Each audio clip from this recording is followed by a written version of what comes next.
So after 10 years of meditation, I still felt like shit.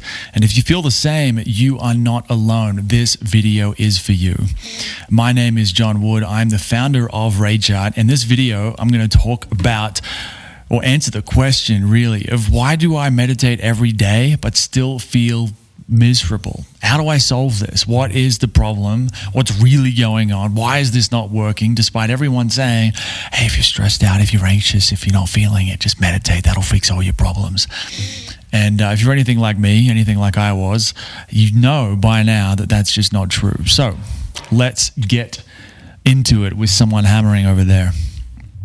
So you show up every day, right? You do the work, you sit, you breathe, you focus, but instead of enlightenment or even just feeling relaxed, you just feel numb, miserable, like something's broken or like something's missing. I remember for me, it was like constantly asking myself, was this it? Life was okay, but I still asked myself, well, I was pretty good to be honest, but I would still ask myself, is this it? And I could not shake the feeling that something was missing. And this was despite the fact that I'd been meditating for 20 minutes a day for about 10 years and different techniques, I used different meditation apps. I'd read books about Zen meditations. I tried different things and it still wasn't working. So, I'll just come out and say it. I don't want this video to be too long. Here's the thing. Here's the answer, which is that meditation is not the answer. It's not the magic bullet. It's not the thing that's going to fix all your problems. Depends on who you are. It will help some people a lot. I'm not saying it doesn't work. But for some people, and I was one of those people, it had benefits, but it also made things a lot worse. It made me more numb, more disconnected, and I didn't even realize it at the time. It was crazy. Okay? So, not only is it not helping, it can even be making things worse. When you meditate, you learn to stay calm, right? People I assume this, that being calm, feeling calm is a good thing. If you feel calm, you're on the right track. But calm isn't always a good thing, right? If you're staying calm by overriding your emotions, so you can take some deep breaths, you can focus on your breath, track the sensations around your nostrils, just count from 1 to 10, whatever the thing is that you use to manage your stress, it can work. But you can also be overriding and avoiding and bypassing your emotions, right? So what you really need to do is get angry or get sad and have a really good cry, whatever it is. You have to feel something. Your body wants to express and emote something, but instead of actually doing that, you unconsciously shut it down. And I've done this. It's very, very easy to do. You can do it with all kinds of things. And meditation, I think in a lot of cases, is people are just learning how to basically disconnect and disassociate from what they're feeling. And I know there's going to be someone in the comments who says, well, that's not meditation. I'm like, well, the fact is, plenty of people meditate that way. I used to. It's very common. I've seen it in friends and people I know who meditate. It's not a strange thing. It's not a thing. It's not rare. I've just seen it so many times over and over again. So you can tell me that, hey, meditation, if it's done correctly, it is about feeling your emotions. It is about being connected. Sure. If you have a good teacher and you don't have childhood trauma, you don't have a bunch of stuff in your system, you're not traumatized from years and years and decades of stress, maybe you didn't grow up in a Western culture that is so mental to begin with, you might be okay with meditation. But if you're the average Westerner who's grown up in a culture which really drills this idea of we are just our mind, right? We are not taught to feel. If you grew up in that culture, plus you've got stress throughout your life, you've got chronic low-level stress throughout your whole life, you've got parents who are stressed, a lineage of generational stuff where your ancestors are stressed, and this stuff is just built up in the system, it's not going to be very straightforward or easy or simple to feel, okay? And this is why it's so easy to override the emotions, to override the anger, sadness, fear. An example of this is my last relationship. I was living in Thailand at the time. I remember one specific day we had a fight. I can't really remember what it was about, but my girlfriend, she was pissed. She was angry, and she was letting me know that, right? I could see it in the way she was talking, her tone of voice, the way she was expressing herself. Like, it was clear she was upset. But what did I do? Oh, I'll tell you what I felt was, I felt pretty upset too. Like I think I was angry. I was afraid. I was sad. Like it's, when you have a fight with someone you love, it's rough. It's like stressful. But instead of showing that, instead of expressing that and letting her know what I was feeling, either with words by saying, hey baby, I'm feeling X, Y, Z, or showing it in the way that I'm communicating, I just took a deep breath, just being very present. And I remember being so proud of myself. I thought I was so mature, so grown up. I thought I was the adult one in that exchange. And it took a few months after a conversation with a friend where I realized, hey, I think I was actually just shutting that down. I was angry, but I didn't say anything. I didn't express it. I didn't say anything. I didn't write about it. I wasn't even probably aware of it in myself at the time. That's the crazy thing about these feelings. You can suppress them and you don't even know you're suppressing it. You don't know what you don't know. And meditation, getting very into meditation, can teach you how to do that. So that's an example. It can happen with any emotion. You feel shame. Shame it's not a good feeling. So you can easily just go around it, like it's here. And what your system wants is for you to really feel it, right? Which is very simple. And for Westerners like me, I don't know who's watching this, but if you're a Westerner, you've grown up in a society that trains you to be very focused in the mind. To feel it, what does it mean to feel an emotion? What does it mean to feel shame? To feel your anger? What does that really mean? It's not saying I'm angry. There's something deeper there. Feeling it is a whole different kettle of fish. And that's why we can miss it so much. Okay? So, the problem with meditation in that sense, and this is to the person who might drop into the comments and be like, hey man, that's not, meditation does teach you to feel. And I'm like, yeah, cool. If you have a good teacher, maybe, if you have good wiring to begin with, or if your parents were, really solid in their nervous system regulation, sure, maybe, but that's not most people, right? So the problem with meditation, I would say, is not the practice. If the practice is taught properly with a really good teacher, trauma-informed, like all those, things are organized and sorted out, yeah, maybe meditation is really good, but that's not most people, which is what I keep saying. And so the problem isn't really the practice, it's how we use it, right? So if you're sitting through discomfort instead of feeling it, you're just numbing yourself in a socially acceptable way. It's so funny in some ways, people are like, it's not cool to say smoke cigarettes these days or drink out, get drunk all the time or take drugs or watch porn. But it's okay to go and meditate yourself into this sort of numbed out, blissed out state where you're not really here anymore, right? This is so common. It's so subtle as well. If you want examples of this, you can look up people who've been to meditation retreats and afterwards they have a psychotic break and kill themselves. This has happened, right? This can happen with a lot of things. It doesn't mean that meditation doesn't work. It just means that it's not as simple as you just sit down and take some deep breaths and, count to 10 or something like that. It's not that simple. Okay? So the problem isn't the practice. The problem is how we use it. And how we're using it, in a lot of cases, how I used to use it, is to bypass and avoid what I was feeling, not to feel it. All right, so an example of this is, like I said, like I'm in the car with my girlfriend and I'm feeling angry, but instead of actually getting angry, expressing anger, like growling maybe, I just, take a deep breath and, I could sit there and meditate and, do some breaths where let's count my first breath.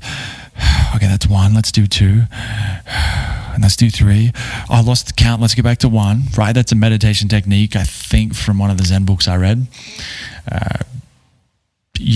So there's different techniques like that. I might focus on the sensations around my nostrils. And what I really want to do is growl, but instead I put my attention somewhere else, right? So what my system is wanting me to go into is anger, but I'm over here, right? I'm in my nostrils, or I'm in my feet, or I'm in something else, right? So that is why you can meditate every day and still feel miserable and upset and still ask yourself, is this it? And still feel like something's missing. It's because we don't really know what we're doing with meditation. Okay, so how to solve this problem? Step 1 is to pause the meditation habit, right? Take a break. It's not going to kill you. Give yourself permission to step away. And since finding some better tools, which I'll share in a second, I don't meditate anymore. I still sit down and feel stuff, but it's done with in a very different way. Step 2 is to, and this is where someone's gonna be like, that's just meditation. Step 2 is to as far as feeling goes, step one is to pause your meditation habit. Step two, I would say, is learn about your nervous system. Get to know, because where all this stuff is coming from, the anger, the shame, the guilt, the sadness, the fear, the anxiety, these are all things that are happening in your nervous system, not just your mind, but your nervous system. You feel these things for a reason.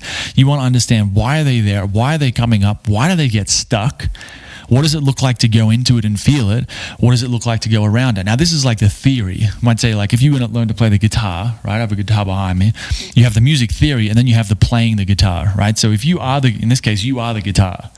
You can learn the theory, music theory about the guitar. It's not always that, it's not the most fun part of it, I'll admit, but if you know the theory, it makes you a better musician. Right? So it's the same thing with your body, mind, emotions, thoughts, all of that. If you can learn some of the theory of your survival physiology, of how your nervous system works and regulates stress, it's going to help you actually feel it. Now, for example, instead of being afraid of, say, fear starts coming up, instead of being afraid of that and freaking out and feeling overwhelmed, you'd be like, oh, my nervous system is just getting activated. Okay, we're moving into some sympathetic activation. Yep, okay, now here comes the breath. You just have a context for it. It doesn't freak you out like it did. Okay? So that's step two, education. Step three is to start following your impulses, right? This is a way to start to tune into feeling. So if you need to go to the bathroom, go to the bathroom. Don't hold it in. Don't disconnect from that sensation. Same with hunger, thirst, tiredness.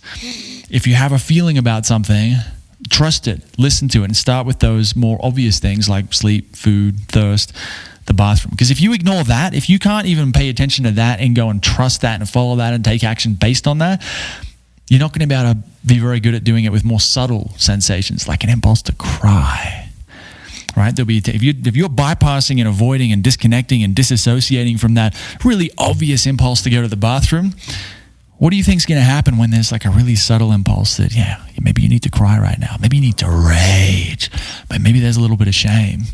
You need to be able to, we would say, you need to be so attuned to yourself that you can notice these subtle little shifts in your systems. You go, oh, I can see that bit of shame there. Let's go feel that. Because when you feel it, you can release it, right? But you're not going to notice even that, it popping its head above the water. You won't even see that, feel that, if you're ignoring your urge to go to the bathroom. So that's where it starts. Following those more gross in the sense of obvious impulses, which will then make it easier to feel more subtle impulses, and that's where the magic is. And that's the next step, which is to learn to feel that stuff, right? So to feel, what does your body want to do right now? How do you want to move? How do you want to turn your head? Where do you want to look in the room? Right? So we're building a kind of interoceptive awareness, not just feeling it, but also how does it want to move or act? And then alongside that is really just learning to feel internally and externally, learning to start to place your attention on sensation, the colors, shapes, all of that around you, the sounds, the ground. And this is where someone might go, that's just meditation. I'm like, yeah, it is, maybe, but you're also if you just do that, you're missing the theory of the nervous system. You don't really understand what's going on as far as your nervous system goes, your sympathetic response, parasympathetic, the polyvagal theory, all these bits and pieces which really, really, really help. And you don't even have that idea or understanding about impulses. So I would say this is a lot more than meditation, in my opinion, in my experience. So, and what I'm explaining to you, this process, this step-by-step process, has given me everything I wanted to get from meditation. This thing has really given me most of it. I'm still working on stuff, but what I'm explaining, nervous system work, was the answer that I was looking for when I was meditating every day. So, to summarize all of that, step one, pause your meditation habit. Take a break. It's not going to kill you, okay? You can still be spiritual without meditation. Step two, we said education. So educate yourself about the theory of your nervous system, your sympathetic, parasympathetic, polyvagal theory, why your body has different emotions, why it holds on to things, what does it look like to go into it, what does it look like to go around it, to bypass it, what's pendulation, titration. There's all these words, all these understandings, context, frameworks, which are really going to help when you actually get into the feeling of the stuff, right? So that's step two. Step three is to follow your impulse. Thirsty, drink. Hungry, eat. Tired, sleep. You want to go to the bathroom, go to the bathroom. Don't disconnect and avoid it.